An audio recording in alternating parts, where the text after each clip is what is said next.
Purchase your tracks today.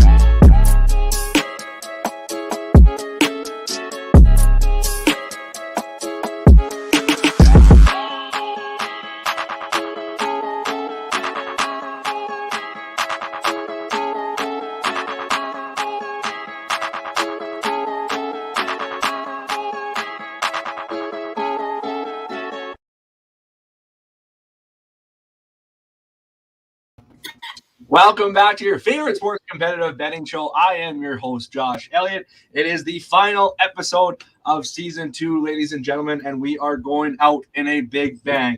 8 guys have battled it out all year round to find out who would get the final shot on Call Your Shot Championship. 15 episodes, 239 picks, 420 units bet. We are finally down to our final 2 bettors. So you best strap in and make some money with these gentlemen. It is going to be a good one. Let's see who's entering in the Sports Betting Arena tonight. In the red corner, after getting off to a cold start on the season, he continued to battle and evidently had the best 3 weeks out of anybody, going 9-3, profiting 8.72 units, and to finish off the season. Last week, he finished off strong, 3-1, profiting 2.27 units. He hit it. If he would have hit his max play, he was looking at a monster week. But let's see if he has something like that this weekend. It is shooters shoot. Kenny, how's it going tonight? Well, I figured COVID would take care of one Baltimore QB, not 2. So that one kind of killed the old max play last week. But no, super excited to be here. I mean, getting to the finals after, President's Trophy year 1, getting eliminated first round, got over that first round hump and, ready to go in this final. The old 1-2 barbecue and last year. But hey, you're here now. You're ready to win. But got some tough competition. You're going up against in the blue corner. He is no stranger to winning picks and profiting units. This guy finished 17 wins, 11 losses, profiting over 13 units. He battled last week in a tight matchup versus Luke, going 2-2, profiting 1.2 units. His only 2 losses are against Source. And do you know who the other person is? Kenny. So it's only fitting you get one more shot at Kenny here for the final. It is Dylan Smith. How's it going tonight, Dylan? I think I had to lose that one to Kenny earlier on just so we could make the playoffs. I felt bad for him, but that's what it all good job. Last week of the regular season. Doing good. Looking to keep it rolling here. NFL is coming to an end, and we got some college plays too with the bowl games going on, so I'm excited. Yeah, lots of picks, lots of sports to bet on. It's a very good weekend, I think, for sports betting. But quick before we get going, you guys all know the format. But if first-time viewers, if you never watched the show first time, format, four picks, 7 units, most profit wins. They can make a spread pick, money line pick, prop pick, total pick for any sport, anything that they think will make you money. There are no rules except for one. No pick must have a value greater than plus 350 in American odds. We are also making these picks for Friday, Saturday, Sunday, and sometimes Monday. Games picked tonight could have a potential value change or a line change tomorrow. Miami Heat, or let's just say Miami Heat, are playing tomorrow. They're favored 4.5. That could go up or that could go down. So bet with us now. Grab a drink, grab your friend, grab your grandma. I do not care. Let's make some picks and let's make some money here. Also, before we get going, I would like to remind everybody the grand prize for the finale, for the person that wins the Call Your Shot Championship, they will be going home with $400 $400 American, as well as a $100 gift card to Player Athletics. So they are playing for something. Shout out to James Makes Picks. He won the consolation side of the bracket, so he will also be going home with a $50 gift card to Player Athletics. So, gentlemen, I hope you're all ready. I'm going to go to Kenny for his first pick. Let's get her going here. Kenny, what do you got for your first one? First pick I'm rolling with is Vegas +7, taking on Indy. This line's been fluctuating a lot over the last number of days. Like, it was at 6.5, went all the way down to 1.5. When the Carson Wentz news came out, then the NFL goes and changes the COVID protocols. So now Wentz could possibly play this week. that being said, I have more faith in Derek Carr in this game than I do Carson Wentz. And I know that Vegas run defense has not been great, to say the least. And Jonathan Taylor could be very well the MVP this year, the way that he's been playing, even though it is a quarterback award. But I really like Vegas in this game because both these teams have to win. Like, a win for Indy means that they're in the playoffs, whereas Vegas, like, they lose and they're done. So I don't think Vegas is necessarily going to win this game, but I definitely think that they're going to keep it close. Like, they have all year. They've surprised all year. I had them on the under 7 wins at the beginning of the year because I was not a big believer in Vegas. They've proven me wrong. And so I really do think that they're going to play Indy tight in this game. Yeah, I actually also think what's Washington at for win? No, sorry. Yeah, who are they playing? Indy. Sorry, I'm totally off guard there. So this line change obviously has to be Carson Wentz, like you said. Now he might be playing. If he does play, how much do you think this line will shift? Like, it's obviously going to go up a bit, but how much do you think it will? I think it's actually going to stay where it is. Like, I think that they are anticipating that Carson Wentz is going to go because it started here. Like, It only moved down because they thought, okay, he's unvaccinated, so automatically he's going to be out a couple weeks. Then they go and change the protocols, and now it's like, okay, well, we don't want to give, plus 1.5 here or minus 1.5 for Indy if he then goes. So I think that it's a little bit of fear there. Like, I think early Sunday morning, if Wentz does get ruled out, you're going to see this line move back down to probably a field goal. So I like it where it's at right now. Giving them a ton in this game, I just think it's great value overall. I agree with you. Darren Waller, he back? Waller's out this week. I think he was supposed to return, but I think he got COVID, so he's out. But the offense is matter, though. Yeah, it don't matter. Derek Carr's, he's played without him for a few games, and they've done just as good. So, obviously having him in the lineup is great, but yeah, I like the line where it's at right now. If you can jump on that 7, and jump on it now, because I do think this will go down eventually, but who knows? We'll see. Let's go to Dylan for his first one. What do you got, Dylan? First one for me, Tennessee minus 3.5. Playing the Dolphins. I'm tempted to move this line to 3, but I started thinking the Dolphins are not good. Like, I understand they've won 7 straight games. The list, the Saints, no quarterback when he played the Saints. The Jets, the Giants, the Panthers, the Jets, the Texans, the Ravens without Lamar. That's their 7 wins in a row. Fair enough. I could probably have 6 wins there with me at quarterback. Like, I don't know. You might break 500, but like, not 500. But you look at that; they were 1-7 before that. They got beat by the Jaguars. Tennessee needs a win here. They can still win their division outright. So they're going to come out hungry. Dolphins. I think it's exciting for their fans that they won these 7 games in a row, but I think their season's over now, and they can still make the playoffs. This is where they finally get the message that, okay, yeah, we're not a competitive team. We got our hopes up beating the Jets and the Giants and the Jets, the Texans, but that's not real teams. Fair enough, yeah. That being said, though, momentum is momentum. It don't matter who you play. They still got it.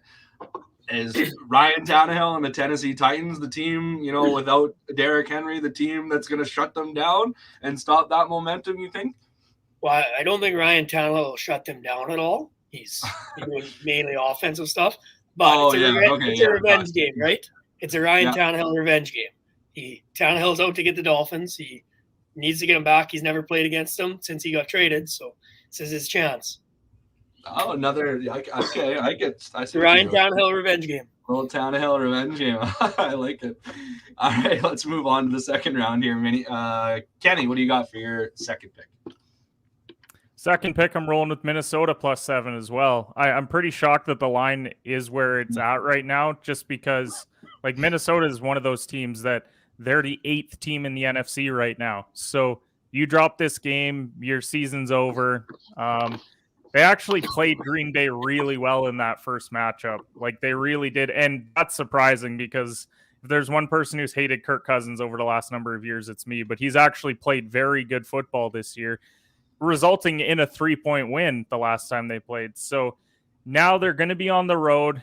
It is going to be a bit of a tougher test going to Lambeau. I just think that the need is there. They've got Dalvin Cook back as well. I think that's huge. He was a full participant in practice today. So when he's there, like Madison isn't a major drop-off, but Dalvin Cook, when he's healthy, is like a top 3 running back in the NFL. So I just think that that's going to be major for them.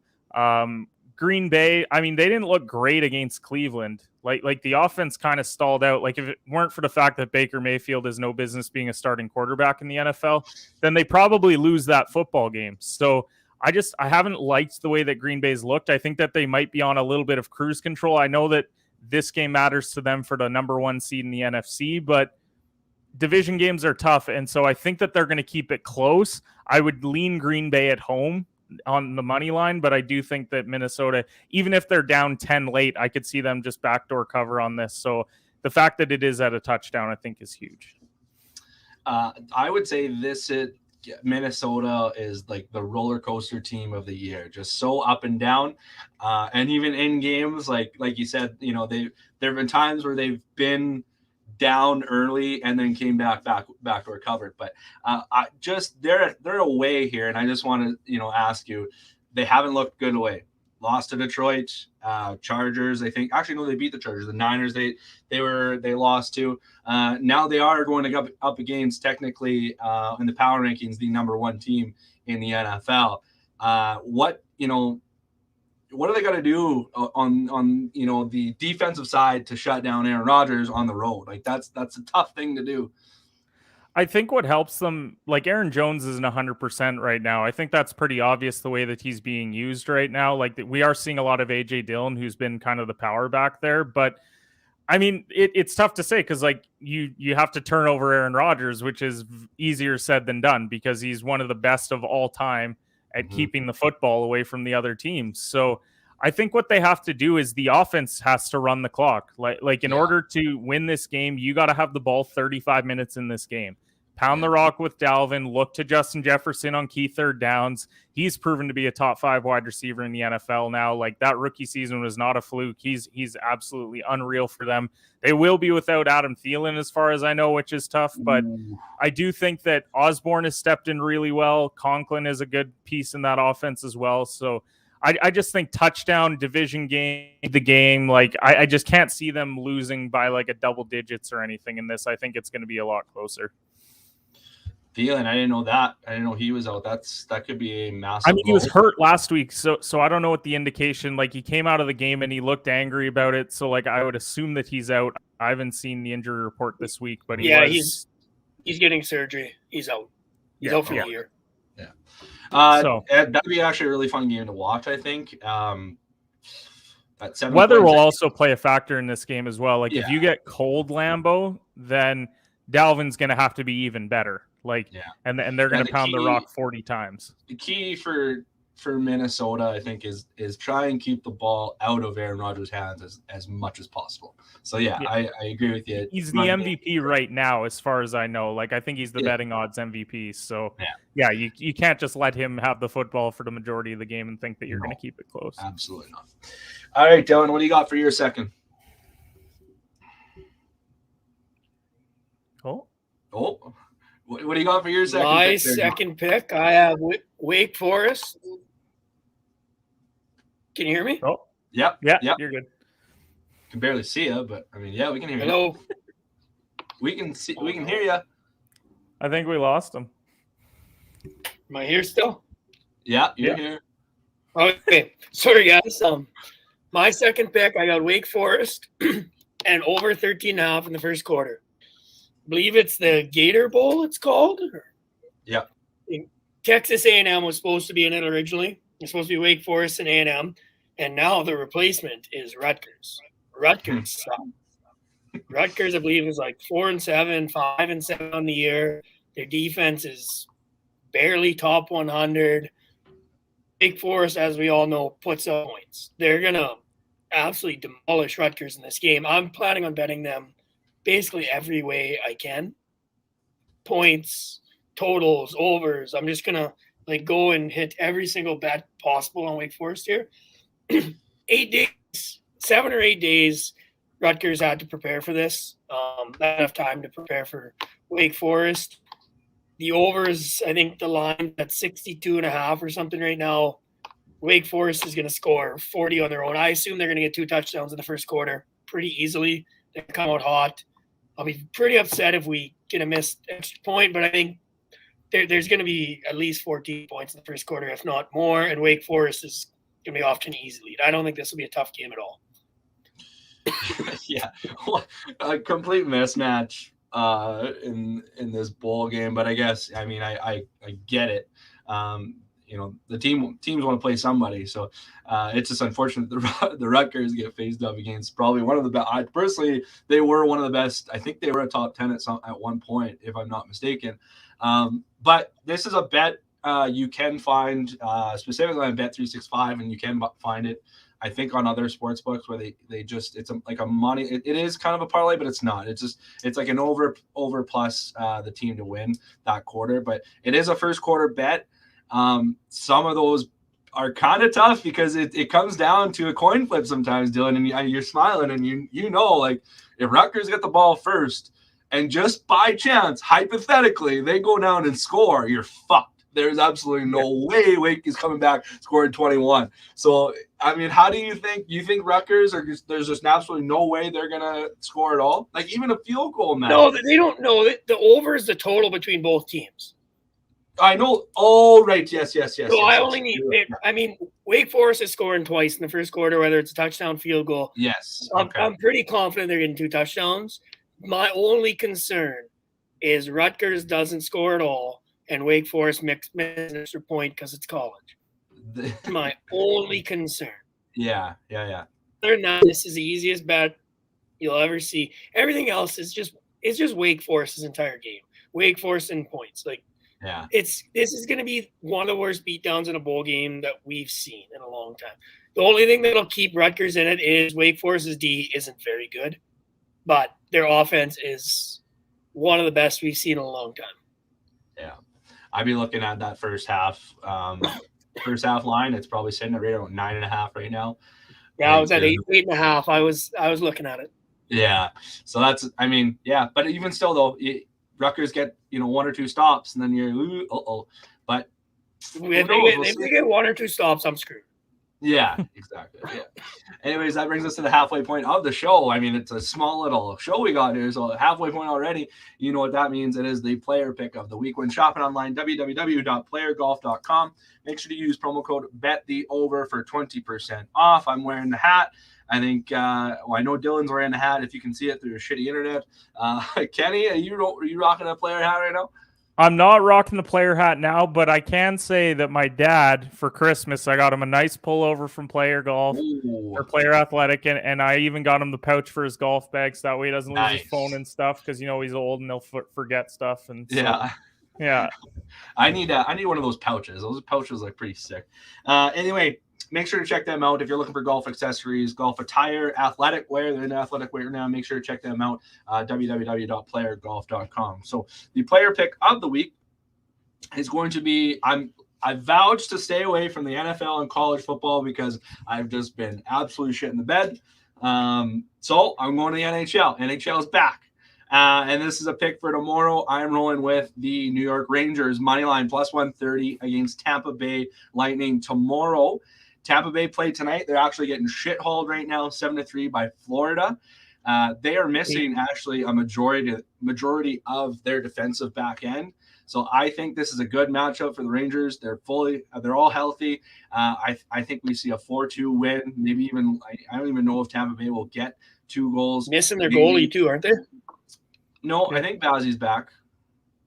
Is he? Okay. Vasilevsky, yeah, I'm pretty sure he's back. But he might not. I think he played tonight, so I don't know if he's going to play tomorrow. So I like Rangers. The Rangers are kind of underrated this year, even though they're one of the top in the league. I'm pretty sure they're top 10 for sure. I like the matchup plus value plus 130. I'm throwing 2 units on it. So that is a player pick. Vassie's out. That's even better. Oh, he is out. Okay. This morning he went back on COVID. Okay, because I looked in the morning and said he was playing, but I must have got that information. He's out again since.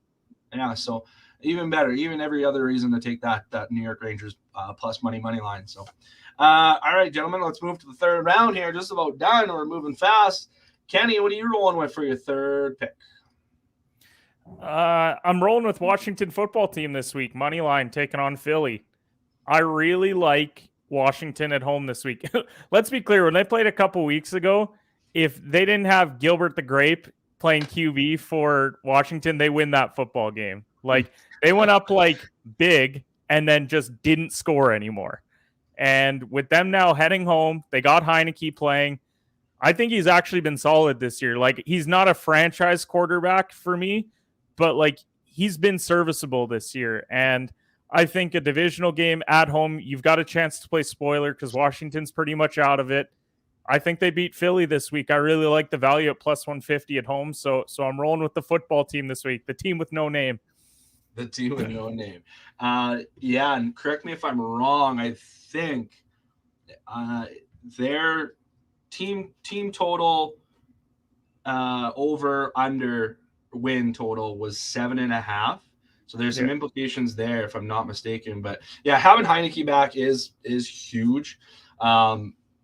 Their defense is elite, even without Chase Young there. So, but I mean, Philly's been rolling. I don't know. What do you think? What is Philly going to do?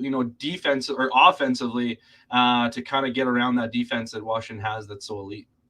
So as far as I know, they're without Miles Sanders this week.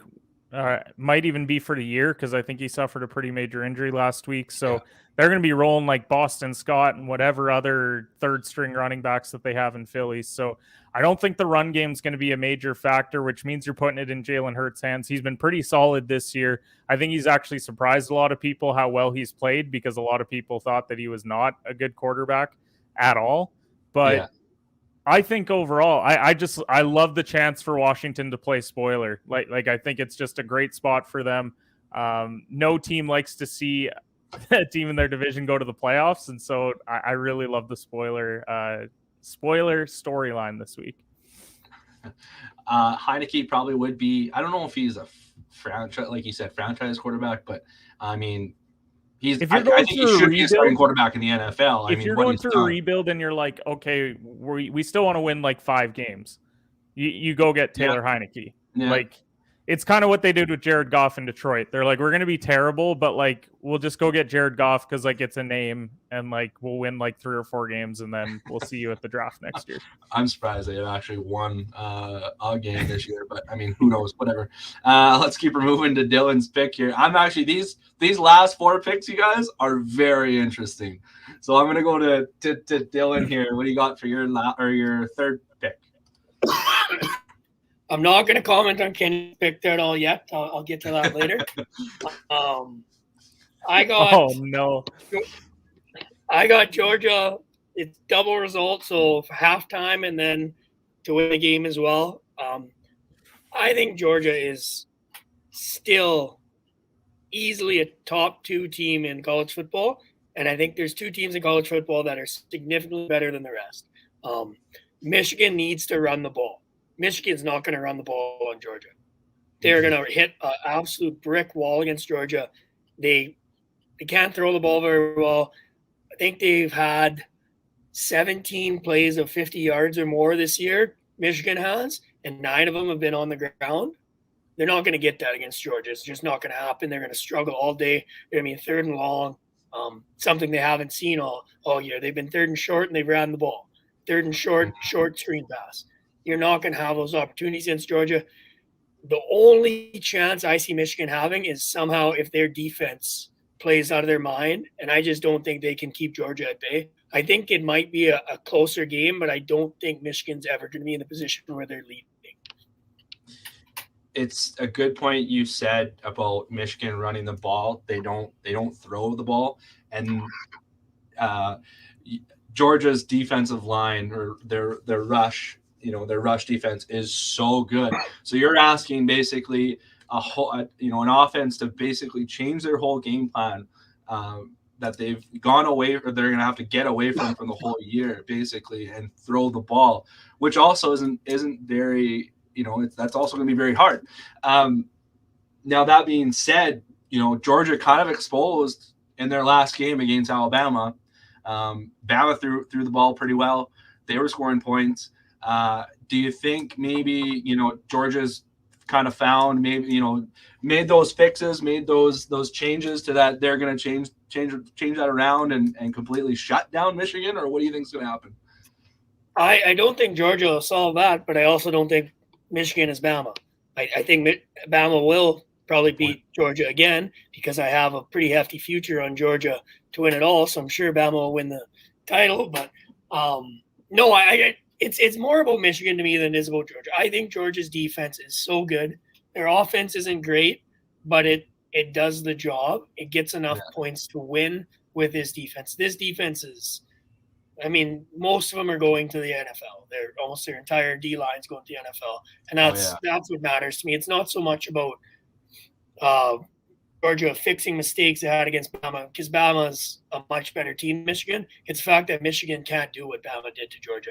Michigan's going to look like how every other team looked like against Georgia. Georgia's played against SEC all year. They haven't played against the teams that Michigan's played against. I don't think the Big Ten is what the SEC is, and it never will be. No, it won't.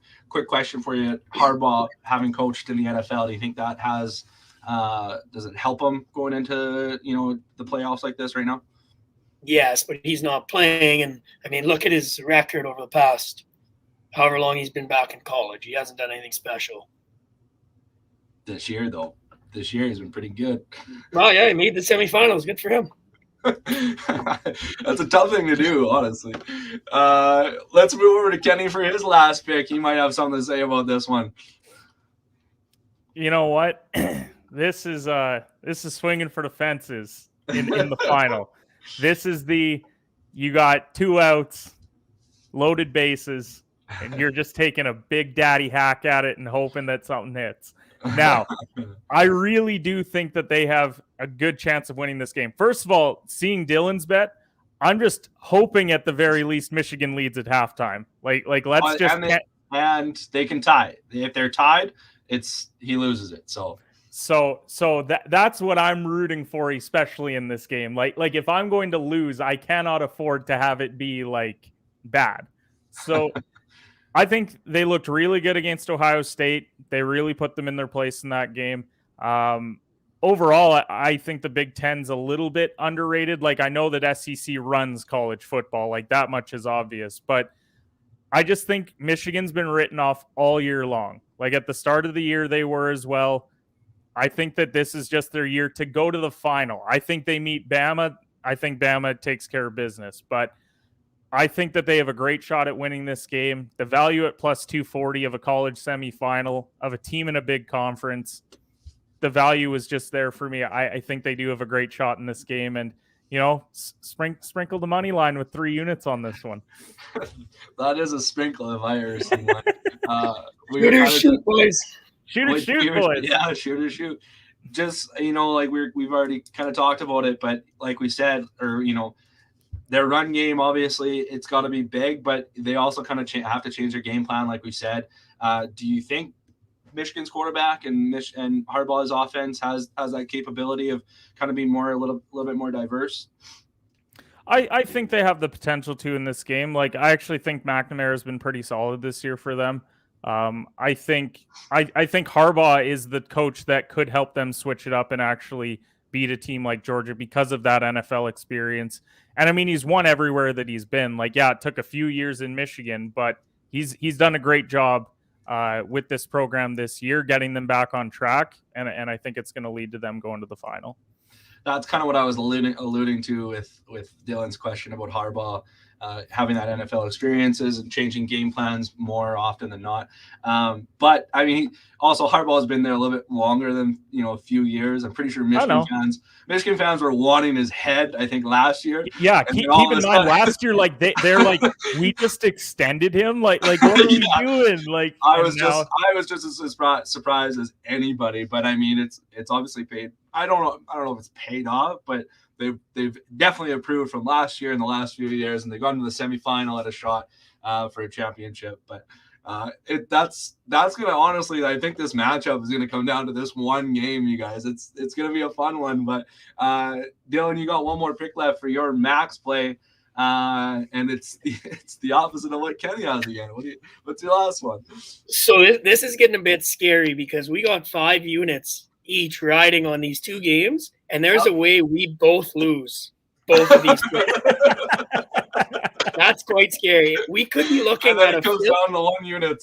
We could be looking at a Philly Eagles win by 2 points where we both lose, and a Michigan first half win, Georgia win the game where we both lose. That's a nightmare for this show. Nightmare scenario, and it comes down to 2 1-unit plays to decide it. Anyways, my pick here. I got the Eagles -3. Hungry dog works harder. Eagles need this game. Their season is on the line right now. I've been saying all year, I hate Jalen Hurts. I don't think he's a good quarterback. He sucks, eh? He sucks. He's a great fantasy quarterback. He's done very well for me in fantasy. He loves scoring rushing touchdowns and doing basically nothing else but garbage time. But the last few weeks, not just him, but the Eagles team, even when Minshew was in, the Eagles have looked much better. They've looked like a complete team in a sense. And I think that they're going to be so desperate that they're going to win this game because, yes, like Kenny said, Washington is trying to play the spoiler and stuff, but they've been really bad in divisional games this year. I think they're 1-4 or something in the division. They've lost to some pretty bad teams. Washington was a team at the start of the year that I was kind of high on, thinking that they would be where Philly is right now. But it comes down to me where I think Philly is going to be desperate and needs this win and how they've looked lately. That's what it comes down for me, and a field goal. I think if Washington starts losing this game, they pack it in pretty quickly. Yeah, that's true. Philly being another one of those kind of not great road teams. I mean, look at their losses against the Giants. They lost to, I think, another one. Or they beat the. I mean, just look at last week for Washington. Like they got absolutely ran off the field against Dallas, and it was not close. But that being said, you don't have Heineke in the lineup. So with did they have Heineke? Yeah, they had Heineke last week, I think. They had Heineke. Oh, they did too. Yeah, you're right. Yeah. But that being said, that's what a lot of that comes down to that game too, where Washington couldn't have looked any worse. And I do want to put part of that on Dallas. I think Dallas is going to figure it out. I think as much as weird as it was, Amari Cooper coming out and saying, why aren't we more dynamic? Why aren't we doing more shit in our offense? Kind of might have woke them up a bit and said, hey, we should have one of the best offenses in the NFL. Yeah. So I think Dallas finally maybe started playing a bit to their potential. But, yeah, I mean, the Eagles have lost some games on the road that I wish they hadn't. They beat the Broncos on the road, though, as well. So, I mean, that's not an easy place to go win where most teams can't go win in Denver. So I think the Eagles, they're desperate. And if they don't win this game, they're out, basically. So that's what it comes down to, in my opinion. Yeah. No, that's fair. And what you just said about the Dallas Cowboys, I'm sure Kenny loves to hear. No, not at all. Not at all. Anyways, I didn't love it. To be honest, I bet Washington football team plus 9.5 last week, so I love it watching it. I didn't love it for my wallet, but at the same time, it's like, man, we are just stomping. Well, I had a parlay I moved the line quite a bit, and I think I had it at 53 or something in that game, and I moved it quite a bit because it was part of a parlay, and it was over really quickly. Yeah. I had the under. Sorry. Yeah. Yeah, well, that's the way she goes sometimes. That is the end of the show, gentlemen. I'm just going to do a quick sign off and confirm picks here. We're going to go with Kenny. You're going with Vegas to cover the 7 points, -110 for 1 unit. Sorry, Minnesota to cover the 7 points, -120 for a unit. Washington football team to cover money line +150 for 2 units, and then Michigan, the Harbaugh and Michigan money line +240 for 3 units. Is that all correct? And where can they find you? It is all correct. You can follow me at shooters_pod on all social platforms. Josh, I want to say thanks for running another great season of Call Your Shot. Dylan, I wish you the best of luck. It's good to see that the trophy is heading north for this season. And so best of luck to you, my friend, this week. And let's cash some units here. Yeah, it is in all Saskatchewan matchup, which is pretty interesting. Dylan, you're running with Tennessee to cover 3.5, minus 110 for a unit. Wake Forest and the over 13.5 first quarter plus 130 for a unit. Georgia halftime, full time, or double result. I believe that was minus 130 for 2 units, and then Philly Eagles -3 and minus 125 for 3 units. Is that all correct? And where can they find you? That is correct. You can find me at my Twitter. You see on the screen there, Carl's Twit. Yeah, thanks again, Josh. It's been another great year, and it is pretty interesting to see that you have 2 Saskatchewan boys from north of the border all betting on American stuff. I mean, it's pretty cold out here. There's nothing else for us to do, so maybe this is the place for gambling. It's a couple of hot gamblers here, so hopefully we keep it going. And yeah, congrats to you too, Kenny. Another good season out of you, and hopefully we both make some money, and it comes down to those 2 games we're head-to-head. Either way you put it, gentlemen, it's 2 really good seasons out of both of you guys, and this has been tons of fun. Obviously, I'd like to thank everybody that's joined us throughout the whole year. We've gotten some great viewership. It's just I have no words in terms of being so thankful for everybody that's been involved and helped me out along the way. It's been a ton of fun, you guys. I've been your host, Josh Elliott. You can follow me at Josh Elliott 9 on Twitter. And like I said, player pick of the week is going to be the Rangers money line plus 130 for 2 units against Tampa Bay tomorrow. So thanks a lot, you guys. Thanks for the season. Hell of a season. I hope all you guys finish 4-0 and it all comes down to units. That would be a ton of fun, but I don't think that's possible. That's definitely not. No. So never mind. That is not possible at all. So, but somehow they can all lose. You know what I mean? Like that. It's just crazy. But anyways, you guys have yourself a great weekend. I hope you make some money. And like I said, this has been tons of fun. Everybody have a great weekend.